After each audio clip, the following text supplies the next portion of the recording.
છેલ્લા કેટલાક દિવસથી ગુજરાતની રાજનીતિ બરાબરની ગરમાય છે અને એની પાછળનું કારણ છે ઇફકોમાં યોજાયેલી ડિરેક્ટરની ચૂંટણી। પરંતુ આપણી સાથે એ સહકારી દિગ્ગજ જોડાઈ ગયા છે। દિલીપ સંઘાણી, પૂર્વ મંત્રી અને ભારતીય જનતા પાર્ટીના દિગ્ગજ નેતા, સૌરાષ્ટ્રના એક યોદ્ધા સાથે જેની સરખામણી વારંવાર સૌરાષ્ટ્રના નેતાઓ કરતા આવે છે, તે દિલીપ સંઘાણી આપણી સાથે ઉપસ્થિત છે। દિલીપભાઈ, સ્વાગત છે આપનું સંદેશ ન્યૂઝમાં।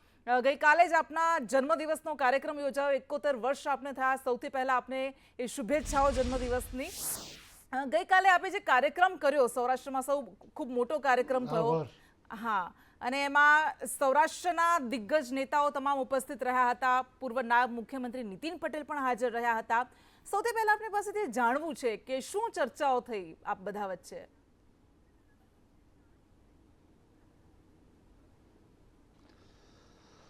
એક એની વિગત હકીકત આપી દઉં।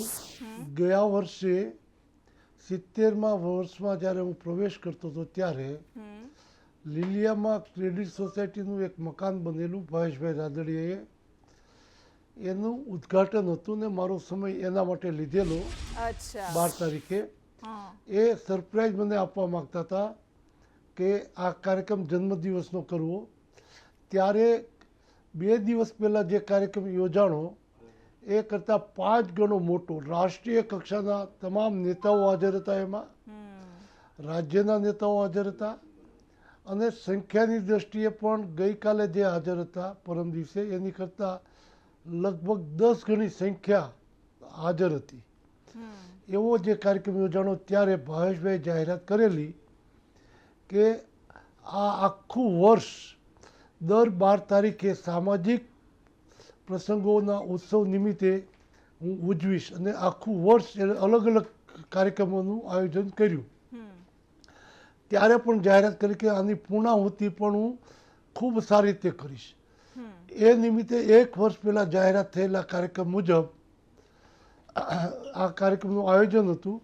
એ કાર્યક્રમ ડૉક્ટર ભરતભાઈ કાનાબાર, જે પૂર્વ ભાજપ જિલ્લાના પ્રમુખ છે, એમણે નાગરિક અભિવાદન સમિતિ બનાવી 100 કરતાં વધારે સ્વૈચ્છિક સંસ્થાઓ અલગ અલગ ક્ષેત્રમાં જે કામ કરે છે એના દ્વારા નાગરિક અભિવાદન સમિતિ કરેલી।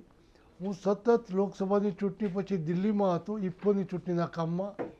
એણે કોને સમિતિમાં લીધા, કોને આમંત્રણ આપ્યું, અને કોઈ વિગતો મારી પાસે હતી નહીં, મારી જોડે કોઈ ચર્ચા નહોતી કરી। આ પ્રસંગમાં હાજર રહેવા માટેનો આગ્રહ હતો એટલે હું રાજકોટથી અમરેલી ગયો। તો ચૂંટાઈને આવતો હતો એટલે ભારતીય જનતા પાર્ટી તરફથી સવારમાં ભારતીય જનતા પાર્ટીના કાર્યાલય ઉપર મોટો મંડપ નાખીને મંચ બનાવીને સત્કાર કાર્યક્રમ કર્યો। એ ભારતીય જનતા પાર્ટી દ્વારા કરવામાં આવ્યો હતો અને એ પણ ખૂબ મોટા પ્રમાણમાં કાર્યક્રમ થયો। અને સાંજે જન્મદિવસનો કાર્યક્રમ હતો। એ કાર્યક્રમમાં પણ નાગરિક અભિવાદન સમિતિ દ્વારા ડૉક્ટર ભરતભાઈ કન્વીનર અને ભાવેશભાઈ રાદડિયાના સંયુક્ત પ્રયાસથી આ કાર્યક્રમ યોજાયો હતો। એટલે 1 વર્ષ પહેલાં જાહેર થયેલા કાર્યક્રમ મુજબનો આ કાર્યક્રમ હતો। એને કેટલાક લોકોએ શક્તિ પ્રદર્શનના રૂપમાં પ્રયાસ કર્યો છે। અત્યારે કોઈ ચૂંટણી નથી, કોઈ એને હરીફાઈ નથી, કશું જ છે નહીં, ત્યારે શક્તિ પ્રદર્શનનો વિચાર કરવો એ પણ ઉચિત નથી અને મેં મારા જાહેર જીવનમાં ક્યારેય શક્તિ પ્રદર્શન કોઈ પ્રકારનું કર્યું નથી। શક્તિ પ્રદર્શનનો કોઈ અર્થ પણ નથી। મને લોકોનો પ્રેમ જિલ્લામાં એટલો બધો મળ્યો છે। 4 વખત લોકસભા, 3 વખત વિધાનસભા, જિલ્લા પંચાયત, નગરપાલિકાનો પ્રમુખ, આ બધી જ જવાબદારીઓ ભારતીય જનતા પાર્ટીના કારણે મને મળી હોય ત્યારે ભારતીય જનતા પાર્ટી અત્યારે ખુદ એટલી શક્તિશાળી છે તો શક્તિ પ્રદર્શન કોંગ્રેસ સામે હોય તો એ કરવાનો પણ સવાલ નથી।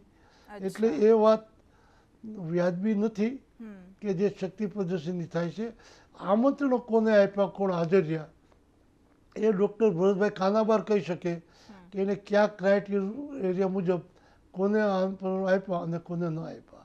બિલકુલ, આપે કહ્યું શક્તિ પ્રદર્શન નથી કારણ કે એનો કોઈ અવકાશ જ નથી અને એની કોઈ જરૂર પણ નથી અત્યારે। થોડા સમય પહેલા જ આપનું એક નિવેદન સામે આવ્યું હતું ઇફકોની ચૂંટણીમાં। આપે કહ્યું હતું કે વાત નહીં, વિવાદ નહીં, વિકાસ સિવાય વાત નહીં। પરંતુ દિલીપભાઈ, વિવાદ તો ઘણો થયો ઇફકોની ચૂંટણીને લઈને, ડિરેક્ટરની ચૂંટણીને લઈને। અને એ સમયે આપે એવું પણ કહ્યું હતું કે ડર એ મારામાં જન્મજાત નથી કારણ કે હું સેવા કરવા માટે આવ્યો છું। પરંતુ ઇફકોમાં જે આખું જે વિવાદ સામે આવ્યો, કારણ કે મેન્ડેટની પ્રથા સામે આવી, મેન્ડેટ અપાયું હતું કોઈ બીજાને અને જીત્યું જયેશ રાદડિયા જીત્યા અને આપના સમર્થનથી જીત્યા. તો શું આપને લાગે છે કે આના કારણે હજુ આગળ આ વિવાદ વધારે મોટું સ્વરૂપ ધારણ કરી શકે છે કે પછી અત્યારે બધું પાણી ઢોળાઈ ગયું છે તેના પર? સત્ય હકીકત એ જાણવી જોઈએ, 24 તારીખે એપ્રિલે ઇફકોનું બોર્ડ હતું, છેલ્લું બોર્ડ, અને એ બોર્ડમાં જ્યારે પૂરું થયું ત્યારે બધાનો મત નીકળ્યો કે 24 તારીખથી ફોર્મ ભરવાની શરૂઆત થાય છે 30 તારીખ સુધી. તો ફરી વખત ડિરેક્ટરોએ ફોર્મ ભરવા ન આવવું પડે તો આજે બધા ડિરેક્ટરો ફોર્મ ભરી આપે, અને એના આધારે બધાએ એવું કીધું કે પેલું ફોર્મ ચેરમેન તરીકે તમે ભરો, એવો મને આદર આપ્યો. એટલે પેલું ફોર્મ મેં ભર્યું, અને ત્યાર પછી પહેલી જ કલાકમાં બધા ડિરેક્ટરોએ જયેશભાઈ રાદડિયા સહિત બધાએ ફોર્મ ભરી આપ્યા. ભૂતકાળમાં ક્યારેય આવા મેન્ડેટ કે આવી ચર્ચાઓ થઈ નહોતી, એટલે બધાએ ફોર્મ ભરી આપ્યા. ત્યારે કોઈ મેન્ડેટ નહોતો, કોઈ ચર્ચા નહોતી. 2 દિવસ પછી જ્યારે હું ગુજરાત આવ્યો ત્યારે અખબારોના માધ્યમથી જાણ્યું કે જયેશભાઈ બળવો કર્યો. બળવો ત્યારે કહેવાય કોઈને મેન્ડેટ આપ્યું હોય એને ફોર્મ ભર્યું હોય, અને ત્યાર પછી જયેશભાઈ ભરે તો બળવો કહેવાય. પણ જયેશભાઈએ ફોર્મ ભર્યું ત્યારે કોઈ ફોર્મ ભર્યું જ નહોતું. પછી 2 કે 3 દિવસ પછી બિપિનભાઈએ ફોર્મ ભર્યું, એ ત્યાર પછી ફોર્મ ભર્યું હતું. એટલે મને લાગે છે મેન્ડેટનો વિવાદ કરવાના બદલે ત્યારે સંગઠનના માધ્યમથી તમે કહ્યું કે જયેશભાઈએ પહેલા ફોર્મ ભર્યું હતું, તો એ ફોર્મ પાછું ન ખેંચી શકાય આ વ્યવસ્થા પ્રમાણે? દિલીપભાઈ, જયેશભાઈ જો બિપિનભાઈને મેન્ડેટ અપાયું હોત તો જયેશભાઈ ફોર્મ પાછું પણ ખેંચી શકતા હતા. અને CR પાટીલે જે કહ્યું કે ઇલ્લુ અમે સહકારી સંસ્થાઓમાં બંધ કરાવી દીધું છે કારણ કે મેન્ડેટની પ્રથા અમે લાવ્યા છીએ, અને તમે જે જવાબ આપ્યો એ ખૂબ રસપ્રદ હતો કે ઇલ્લુ એટલે તો એવું કહેવાય કે સવારનો કોઈ વ્યક્તિ બપોરે ભાજપમાં જોડાય છે ને સાંજે એને ટિકિટ આપી દેવાય છે. તો પછી આ ઇલ્લુની વ્યાખ્યા બંને પક્ષે બદલાઈ ગઈ એવું લાગે છે, CR પાટીલ અને આપની. ના, હું આ બાબતના બંને કહું કે મેન્ડેટ આપ્યો તે પહેલાં ભૂતકાળમાં મેં સંગઠનમાં વર્ષો સુધી કામ કર્યું છે. જનસંઘમાં જहाँ भी દેખો દીપકના નારા લગાવતા વિદ્યાર્થી પરિષદમાં કટોકટીમાં જેલમાં ગયો. 1980માં ભાજપની સ્થાપના થયા પછી પ્રદેશ યુવા ભાજપના ઉપપ્રમુખ તરીકે મેં કામગીરી કરી. 1982માં મકરંદભાઈ દેસાઈ પ્રમુખ હતા ત્યારે પ્રદેશ મંત્રી તરીકે સૌથી નાના મંત્રી તરીકે કામ કર્યું. રૂપાલા સાહેબ પ્રમુખ થયા, ત્યાં સુધી બધા જ પ્રમુખોમાં મેં ઉપપ્રમુખ કા મંત્રી તરીકે સંગઠનમાં પ્રદેશ લેવલે કામ કર્યું. ત્યારે નાના મોટા સહકારીની ચૂંટણીઓ, સહકારમાં ભાજપ નહોતું એટલું, તો ત્યારે આ અમે નાની મોટી બાકીની કામગીરી હોય તો અમે જે વિસ્તારમાં ચૂંટણી કરવી હોય એના જવાબદાર લોકો સાથે ચર્ચા કરીને સંકલન કરીને નિર્ણયો કરતા. એટલે આપણે કહ્યું કે આ સહકારી સંસ્થાઓની લોકશાહી છે. આપે ખૂબ આ વાત સરસ કરી કે આ સહકારી સંસ્થાઓની લોકશાહી છે. પણ દિલીપભાઈ, CR પાટીલે જે ઇલ્લુની વાત કરી સહકારી સંસ્થાઓમાં અને આપે જે જવાબ આપ્યો એના વિશે જાણવું છે કે ઇલ્લુ હે ક્યાં?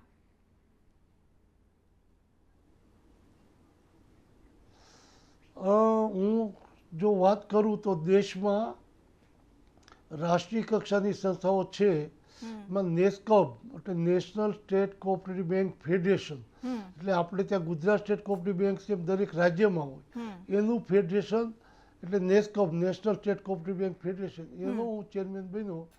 ત્યારે ભાજપના 4 જણા માત્ર બોર્ડમાં હતા આખા દેશમાંથી, બાકીના વિવિધ પક્ષના, વિવિધ રાજ્યના, વિવિધ સમાજના.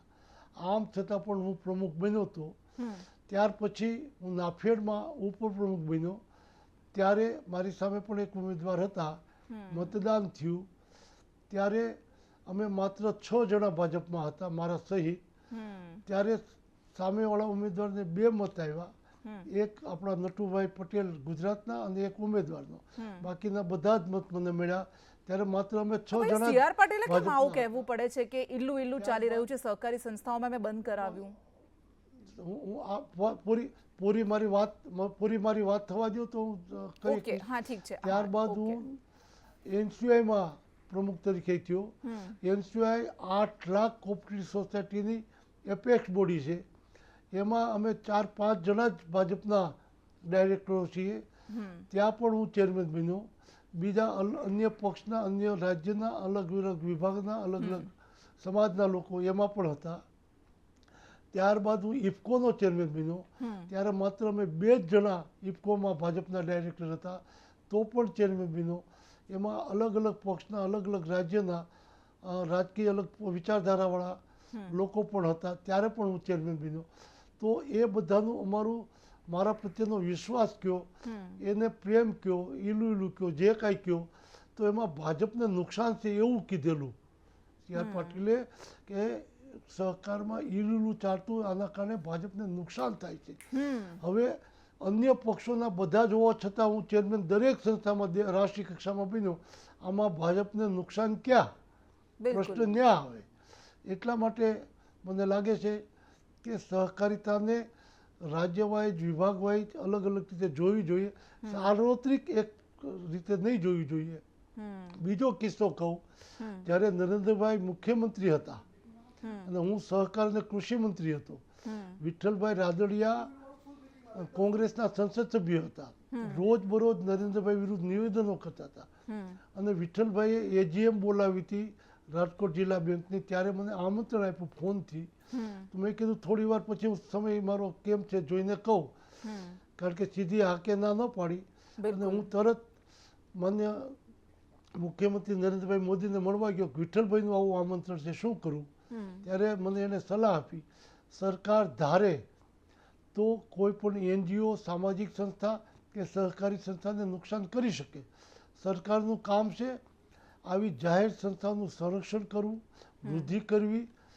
એના માટે સરકારે ભેદભાવ રાખ્યા વિના એનું સંરક્ષણ થાય એ દિશામાં કામ કરવું જોઈએ, એટલે તારે જવું જોઈએ. અને મેં વિઠ્ઠલભાઈને હા પાડી. હા પાડ્યા પછી એને કાર્ડ છાપ્યા. ત્યાર પછી 2-3 દિવસે પ્રદેશ કારોબારી હતી. એ કારોબારીમાં હું હાજર હતો. લંચ અવર પડ્યો ત્યારે 10-12 જણા રાજકોટ જિલ્લાના મારી પાસે મળવા આવ્યા. મને કીધું કે તમે વિઠ્ઠલભાઈને ત્યાં જવાના છો? મેં તો હા, કે અમે ગઈકાલે જિલ્લા ભાજપે ઠરાવ કર્યો છે કે તમારે ત્યાં જવાનું નથી. એટલે સ્વાભાવિક મને એમ થાય કે આ વાત મારે મુખ્યમંત્રીને ધ્યાને મૂકવી જોઈએ. મંચ ઉપર ત્યારે લંચ અવરમાં પ્રદેશ પ્રમુખ રૂપાલા સાહેબ અને માન્ય મુખ્યમંત્રી નરેન્દ્રભાઈ બેઠા હતા. એની પાસે જઈને મેં વાત કરી કે રાજકોટ જિલ્લાના આગેવાનો આવ્યા હતા અને મને ત્યાં જવાની ના પાડે છે, તમારે શું કરવું? મારી સામે જોઈને કીધું, કોઈને કીધું? મેં કીધું રાજકોટ જિલ્લા ભાજપે. મને જોઈને કીધું કે આપણે તો વાત થઈ ગઈ છે, સરકારમાં છીએ, તો આપણે વાત થયા પ્રમાણે તમારે જવું જોઈએ. રૂપાલાને કીધું, રૂપાલા આ સંગઠનનો વિષય છે, તમે સંભાળો. અને હું એ સંમેલનમાં માન્ય મુખ્યમંત્રીની મંજૂરીથી ત્યાં ગયો હતો. કોંગ્રેસના વિઠ્ઠલભાઈ ત્યારે સાંસદ હતા, તો પણ મને મુખ્યમંત્રીએ જે માર્ગદર્શન આપ્યું હતું એ પ્રમાણે હું ત્યાં ગયો હતો.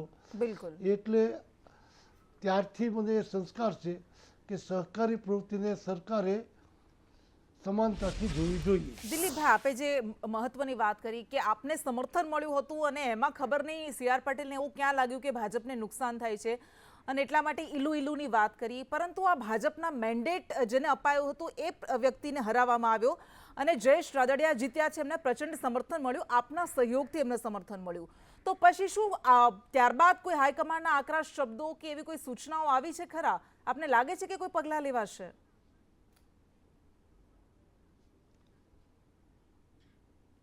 મને લાગે છે કે આ ચૂંટણી પૂરી થયા પછી આપણે કીધું એમ મેં તરત કીધું હતું કે વાદ નહીં, વિવાદ નહીં, વિકાસ સિવાય વાત નહીં.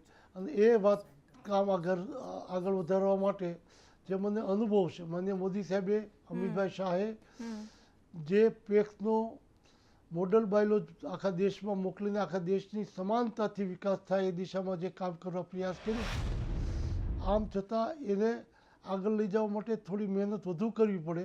એમાં સરળતા થાય, કારણ કે પેક્સ એ ગામડાની સોસાયટી છે અને ગામડામાં વિકાસ કરવો હોય તો પંચાયત પણ હોય છે, ગ્રામ પંચાયત. જો ગ્રામ પંચાયત અને સહકારી મંડળીનું સંકલન ન થાય તો વિકાસમાં સૌરાષ્ટ્ર વર્સિસ પાટીલ આવું કોઈ રાજકીય ધ્રુવીકરણ થઈ રહ્યું છે ગુજરાતમાં?